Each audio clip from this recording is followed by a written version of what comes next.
Now, excuse me for trying to make sense of this, but if a so-called racist organisation puts out a statement and endorses a black woman to be the next Prime Minister of Great Britain, then surely that doesn't make that so-called racist organisation anywhere near racist, does it? I mean, I'm just spitballing here, but, it makes sense to me. Now, I'm talking about Twitter, Britain First, and Kemi Badenoch. Kemi Badenoch is one of the last four, is it five? I'm not really interested in the Conservative Party leadership race because I know whoever wins, we all lose. But still, Kemi Badenoch is a person of interest to me because people have been asking me, who would you vote for, Paz, in this leadership race? And having done my research, I would, if it came to it, not that I'm going to, but it would be Kemi Badenoch.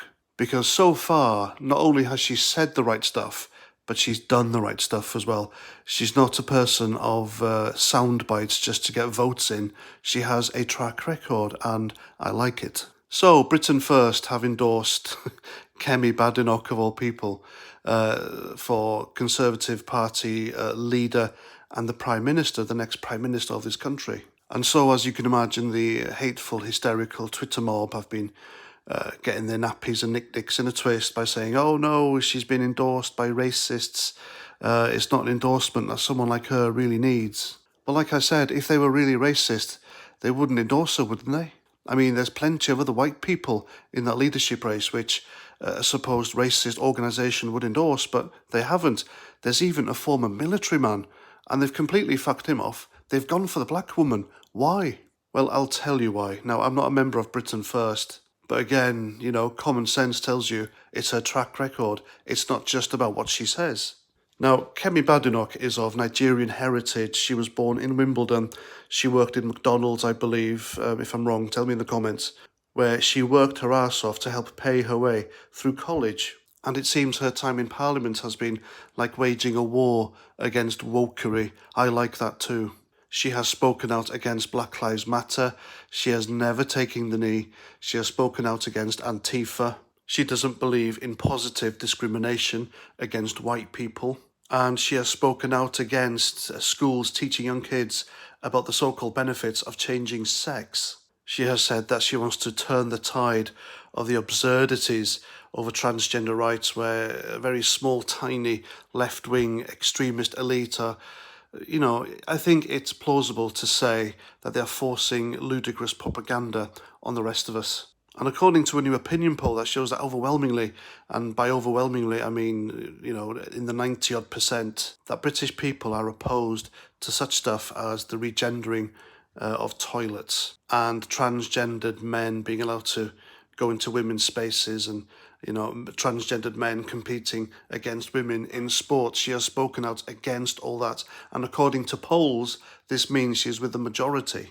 And she's determined to stop all that stuff. She has also took the piss out of the Liverpool police force that painted their cars the LGBT colours with rainbows and stuff when they should be out there catching criminals. And it's about time because there hasn't been a Conservative who has been on the side of the majority since before David Cameron. They have had years to kick back against this woke bullshit, and they've done absolutely nothing. And I think she would kick Labour's arse as well in an election because Labour are currently, well, they have been for years now, up their own arses. Because even now, even after Jeremy Corbyn, you got Keir Starmer and Angela Rayner, however she calls herself. I'm from Council Estate. I'm working class. I hate Tory scum. I'm common as muck, I am. Oh yeah.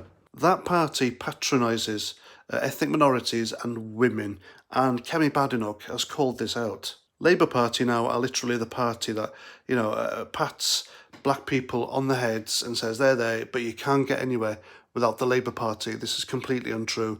Kemi Badenoch knows this. She knows, and she has said that Britain isn't the imperialist racist party that lefties, that woke idiots, that Twitter, they always preach that it is. And I really applaud her for that. So there's your answer. If I was to vote in the Conservative Party leadership Prime Minister race, my vote would be Kemi Badenoch. And wouldn't it be wonderful if she won?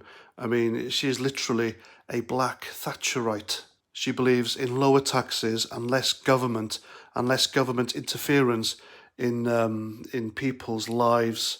And she's also a committed Brexiteer. She was a committed Brexiteer from the start. So there we go. Who better to be the next Prime Minister than someone who believes in Brexit? She is literally a black Thatcher that would completely warp Twitter. It would make Twitter very interesting to watch as they all have a fucking meltdown over a right-wing black Thatcherite Prime Minister who believes in Britain, believes in Brexit, and is as patriotic as they come. And she would be the third female Prime Minister that the Tories have put out there.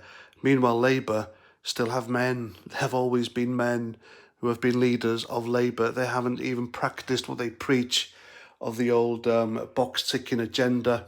I mean, they say they're the party for the working class, but they're not. They say they're the party for ethnic minorities, yet no ethnic minority or female has ever been Labour Party leader. So that should tell you everything, really. And there we go, that's my video. Hope you like. Do you agree with me or do you disagree with me? Please let me know in the comments. And that's that. So I'm off to enjoy the sunshine for the second day. Hope you do too. And until the next time, Roger Trout.